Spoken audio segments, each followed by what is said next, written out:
It's August 2nd, 2022. My name is Jimmy Van, and it's time to know your news tonight. My guest is a twin dad who knows what it's like to have your kid cover you in stickers, and he once referred to himself as a human sock puppet. Sorry for the mistake there. He is the creator of the True Heel Heat Wrestling podcast. He is SP3. How are you, man? I'm doing great. Thanks for having me, Jimmy. And I love the fact you probably saw that picture of my daughter putting stickers all over my face. Great stuff. I can relate. I got two kids myself. I've had stickers and marker and tattoos and all kinds of stuff on me too. So I'm totally with you when I saw that.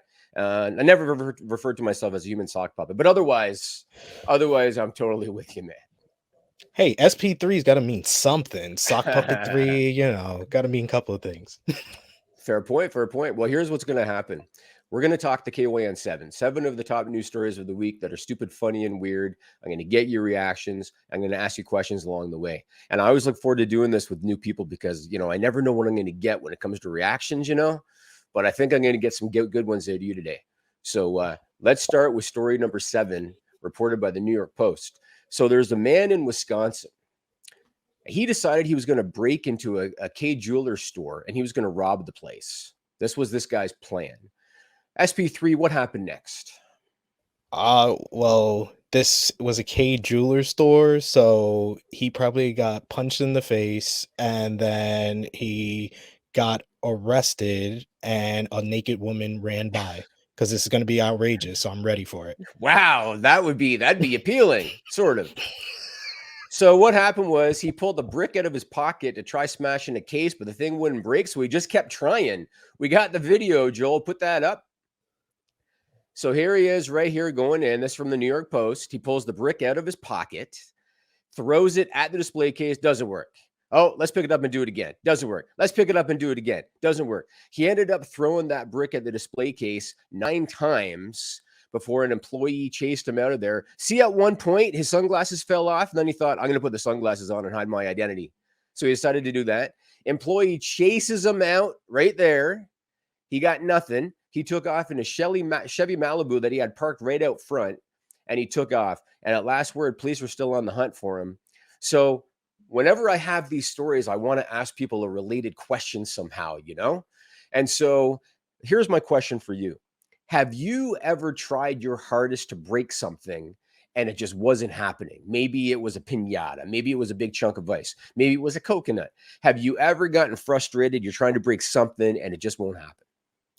Yes, watermelon at a cookout for my family. I don't know why they asked me. I don't know.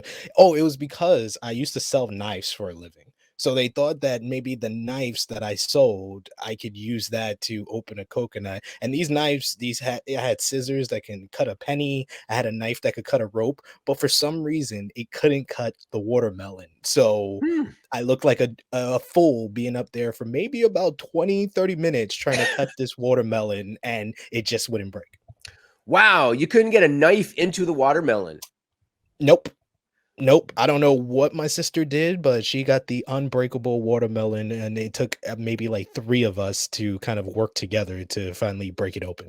So what kind of knives were you selling for a living that you couldn't get this knife that you're spending money on into a watermelon? It was Cutco knives. It has a lifetime warranty. And I think just mine, because I was selling so much and on the go, I think mines were a little dull, needed a little bit of sharpening. So I think at that point, that's why it didn't work out for me. But I was really good at that. So I think that's why I was doing so many appointments and the knives were not as sharp as they once were. Very good answer. Very good answer. I thought you were going to say, yeah, there were a lot of people just asking for that warranty. Like just a shit ton of people returning the knife because they couldn't cut watermelon with it, So your answer was a lot better. I was such a damn good sales guy that my knives were all dull by the time I tried cutting that watermelon. Good for you, man. Good for you. Can't bury the product. Let's go on to story number 6. This one was posted on Twitter. So there's a man named Benjamin Ryan, and he's a science reporter. And he posted a tweet about how there was misinformation out there about monkeypox. Remember monkeypox was a thing on the news a little while ago? Yeah. So the science reporter, he's posting on Twitter about how there's misinformation about it. His tweet ended up going viral. And so my question for you is, why did the science reporter's tweet about monkeypox go viral? Because he was researching it by using actual monkeys. Interesting answer. So he meant to write that the outbreak occurs among men who have sex with men. That's what he meant to put up there.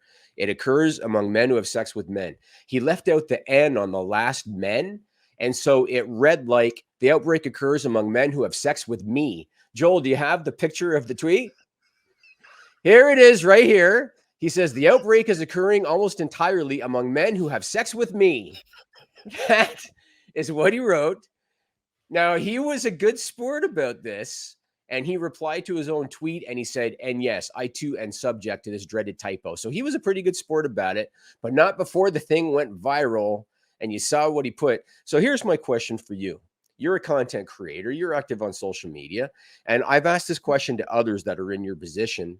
Have you ever been embarrassed by a social media typo? I think I have a few times. Like I'm really waiting for the Twitter edit button to happen. I can't put my finger on it because sometimes I'll just really quickly delete it.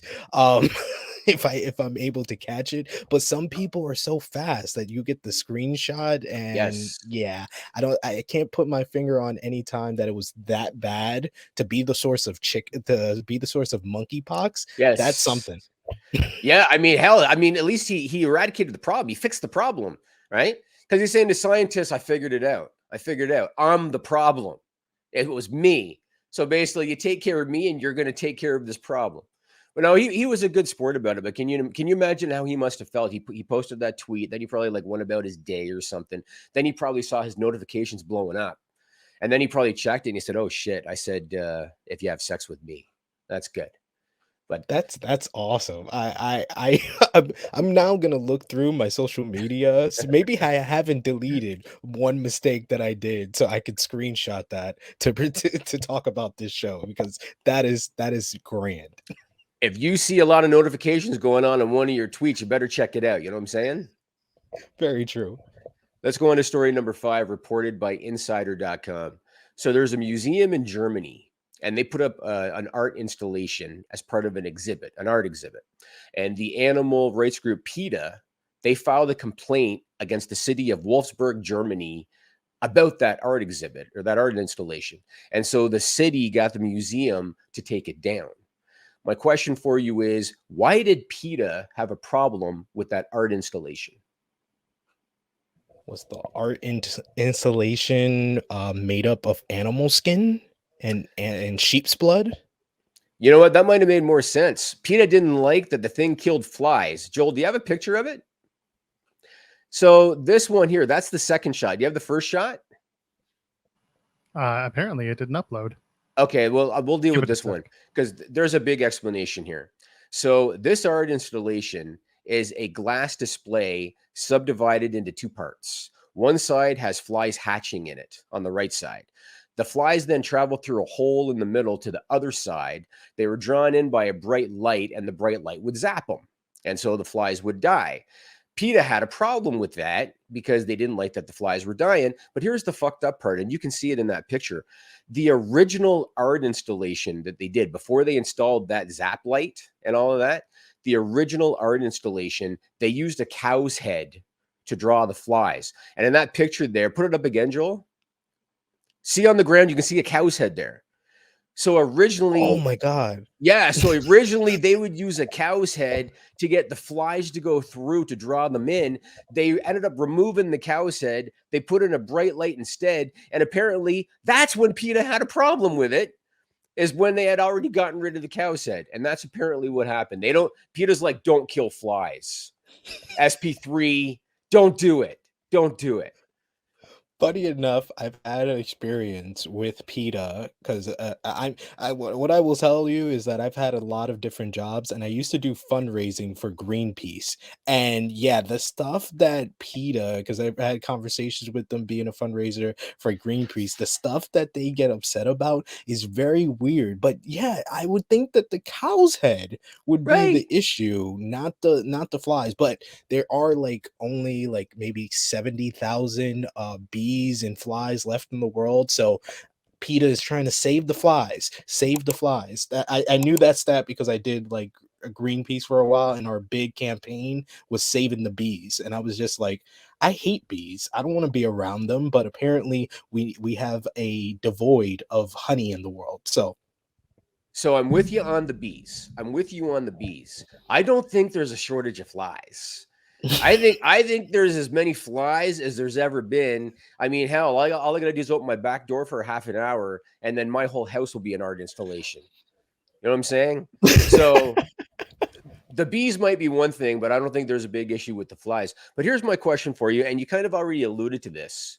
My question is, how do you feel about insects? Like, do you have any phobias? Are you afraid to touch them? Do you not mind being in there using your hands? If there's let's say there's a mosquito pestering you, will you slap it with your bare hand, or do you have to grab something in order to hit it? No, I'm the type I will slap it with my bare hands. Insects, flies, anything that can make a noise in my ear as well, that just bugs me. That's one of my biggest pet peeves.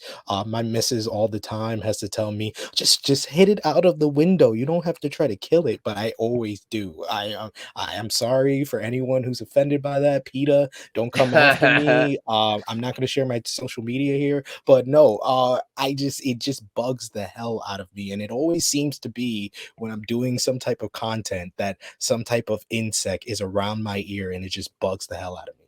You're bugged by the bugs. You know something? Like it. My mom is an old school European, and to this day, she's 84 years old. To this day, let's say if she sees, I don't know, an ant walking across the floor or anything, a cricket, whatever, she'll pick it up in her fingers and pinch it to kill it. That's what she'll do. That's called old school. That's That what is that old is. school. Yeah. So come on, PETA, bring it, bring it. We ain't scared of PETA here. This is PETA just bring it podcast. PETA, just bring it on the flies. That's right. Bring it on the flies. All right, let's go to story number 4, reported by news.com.au. So there's a social media influencer out in Australia. Her name is Holly Cheeseman, and she posted a picture of herself on Instagram at a luxury mansion in Palm Beach, Australia. We got the picture. Put up that picture, Joel.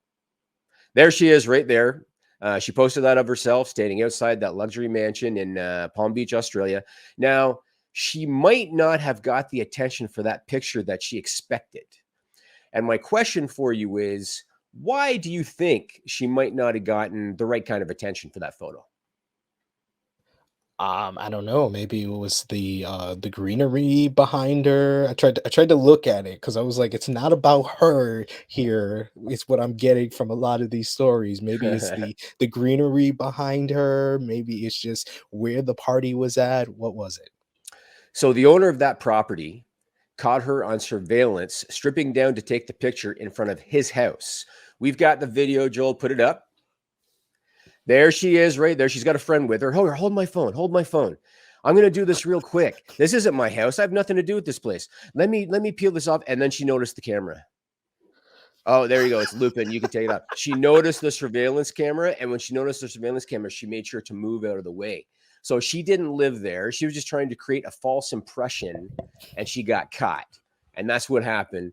And here's the sad part, too. So the owner of that house, his name is Nick McDonald. He said that influencers are regularly seen congregating around his house. So it's just more fake bullshit that these influencers are trying to create this false impression like they're living a glamorous life that they're probably not. And this girl happened to get caught. And so my question for you is this, because you're in social media and you've got a presence. Have you ever seen someone go to great lengths in order to fake anything? And I mean anything. Yeah. I used to well, one, I used to also do extra work for central casting. So I've seen people, boost up their social media numbers. I've seen people sneak into different places to kind of take photos.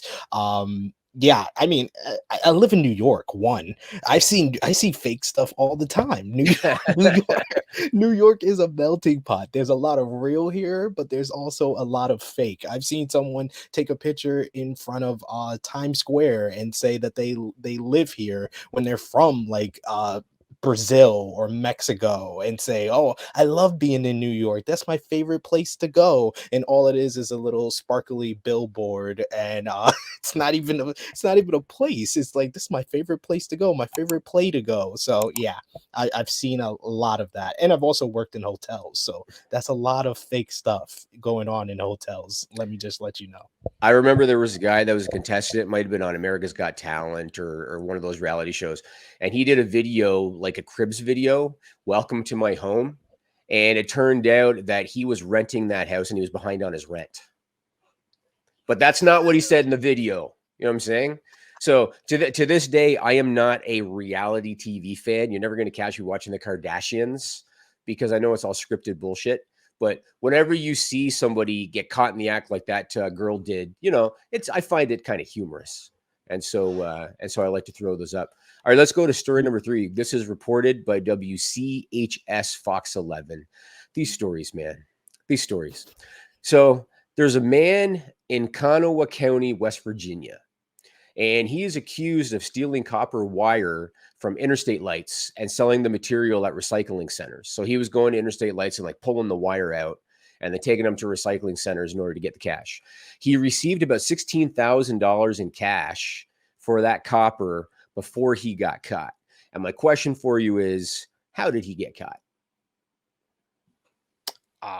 Was he counting the money? Did he try to get more money?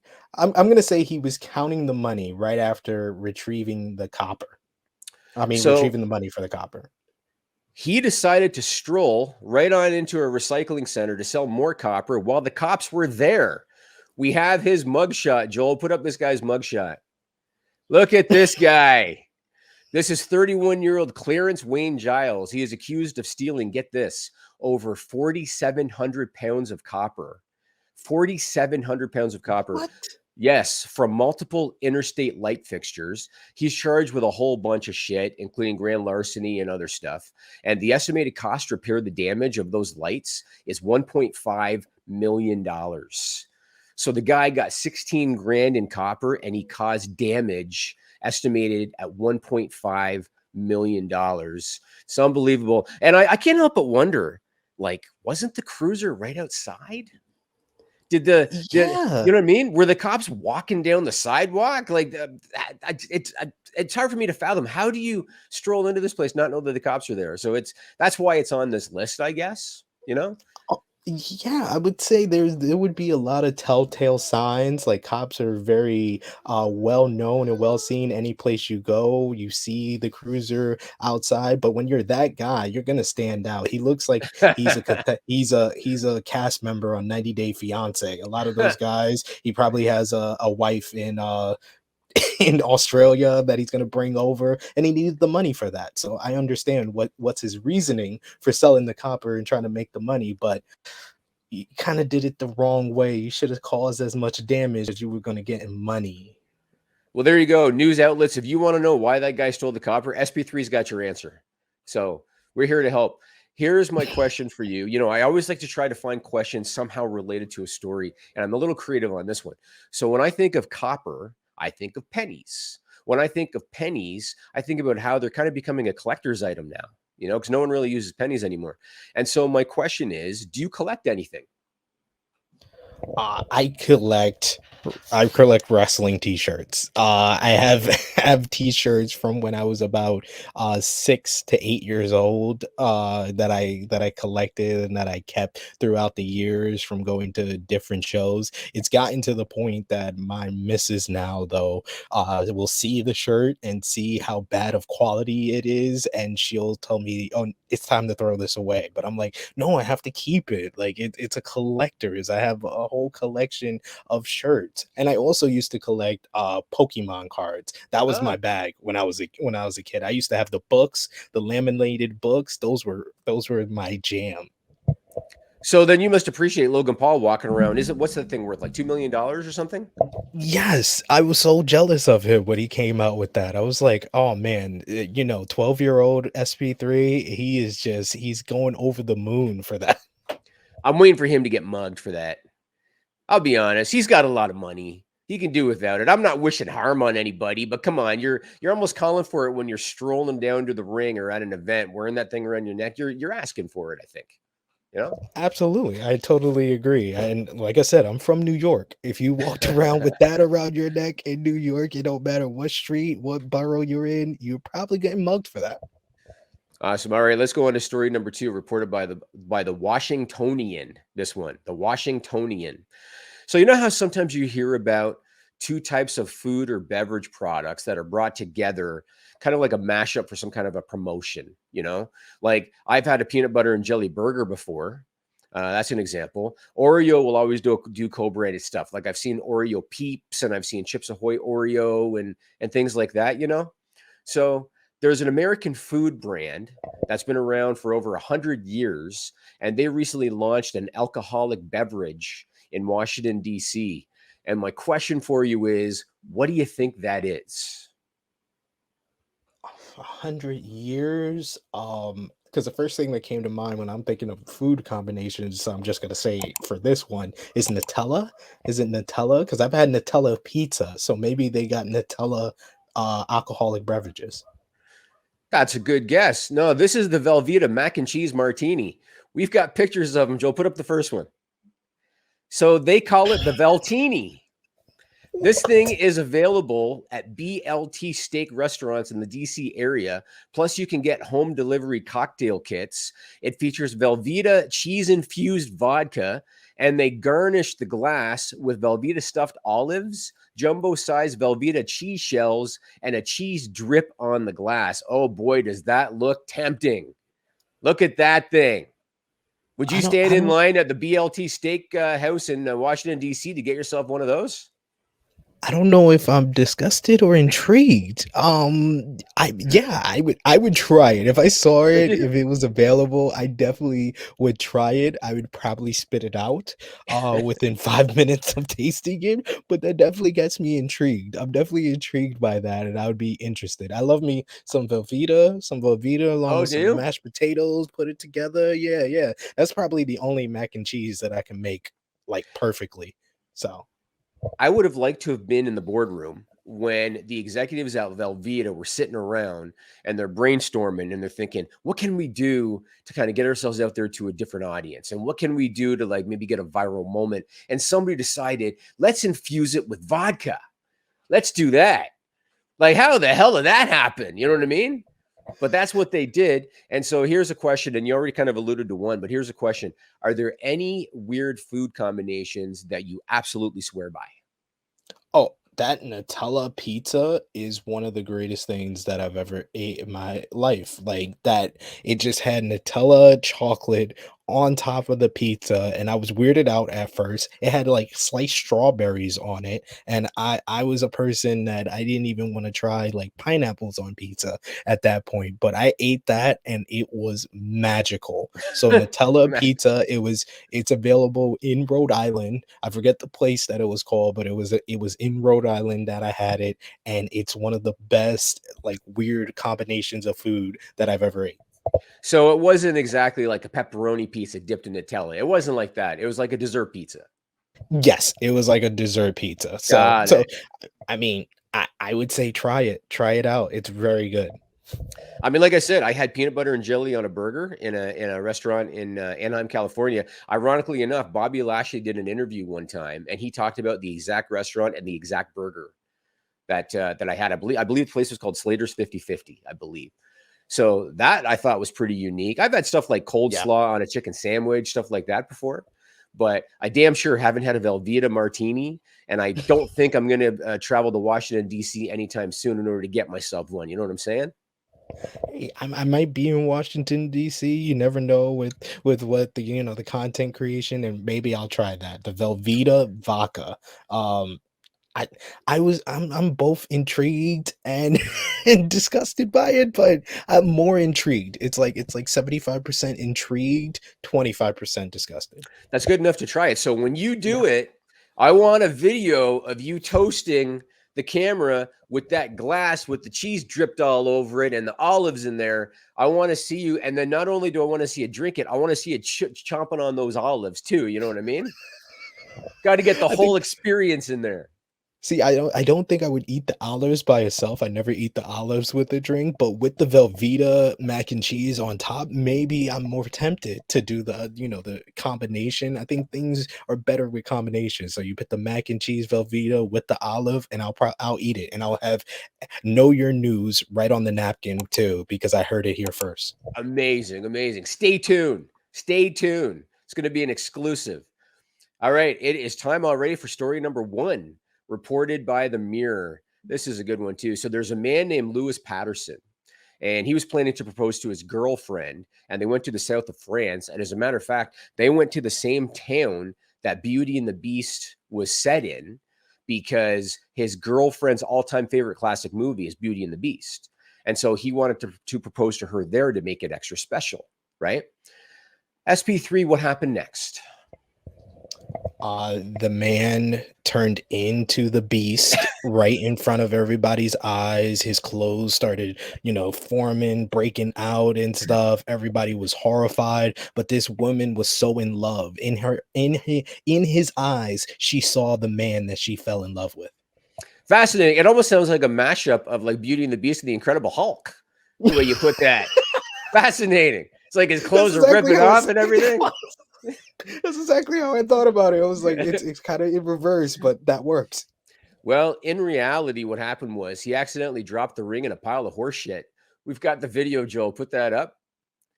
So he flipped open the lid to the box, got down on one knee, and the ring went flying out when the lid got flipped open, and it landed in a pile of horse manure and hay at the side of the road. Fortunately, they were able to spot it, and they got the proposal back on track. Now, I don't know. I'm going to go ahead and guess that he cleaned the ring first. I'm going to hope. I'm going to hope that he didn't say, let's make this organic. Let's make it organic. Let's put the shit ring on your finger. I'm going to guess that he cleaned it off first, but that's what happened. And so once again, like I said, I'd like to have questions kind of related to the story, and I can go in a lot of different directions with this one. But what I'm gonna ask you is this. I'm gonna start off easy. Have you ever taken a ride on an animal and a merry-go-round does not count? Yes, I've ridden a horse in my life. That was when I was very young, and I'm always horrified by it, and always horrified by the fact that I did that, because I'm a very big into sitcoms, and every time I look at a horse now, I think of the last episode of Full House when Michelle fell off the horse and she almost forgot who she was. So I was horrified that I was like 6 years old and I rode on a horse. I was like, I could have been like Michelle, and I don't even have a twin that I can talk to that would make me remember who I am. I mean, it could have been worse. Have you ever seen The Godfather? That is true. Yes, I have. There could have been a lot of other areas where your mind could have gone when it comes to the horses. You know what I mean? There's a lot of different stuff. I mean, there's a lot of different movies that I've seen with like different horses. There's also Clerks too, where you don't want the horses to do that to you. But yeah, that's always what I thought of. And what about, because you're a city boy from New York, like you've said, have you like ever fed a barnyard animal? Like, have you ever moseyed on up to a cow and given them some grass or anything like that? Yes, I believe so, because I used to go to a lot of like daycares or like after schools where they used to take us to different field trips. And they, when I was like 9, 10 years old, they took us to like a farm. So I was able to feed, a horse again. I didn't ride it that time. I was like, no. I was able to, feed grass to a cow. I think they actually made me milk the cow as well. That was Oh, the there you only thing. go. Yeah, yeah. That is not something that I would do now though. But but yeah, that was my experiences with farms. It's very weird being in the city though. That's like a complete 180 from my regular life. Fascinating. I was once at a farm for a wedding reception because my buddy decided to have it there, which was something unique. And everybody, everybody's standing around in suits and in like their wedding dresses and stuff. And a cow comes up to me, and my wife, a city girl's freaking out. That cow is going to do something. He's going to do something. But I'm a country boy, so I start petting the cow and I'm feeding the cow, and everybody's gathering around because they're all city folk, and they're like, "Whoa, this is for everything." And she sees a llama, and she's pulling grass to feed the llama, and I had to put my hand in front of her, go, ah. And I looked at the eyes of that llama and I said, "You're staying away from that bastard." Do you know what they'll do? What would llamas do? They will I really spit want to on know this. you. They will spit on you, and they can projectile spit. And I grew up when I was younger. I grew up around this stuff, and I looked at that llama in the eyes, and that llama looked at me, and I thought, "You little bastard, you're going to spit at us." So I made her stay away from him.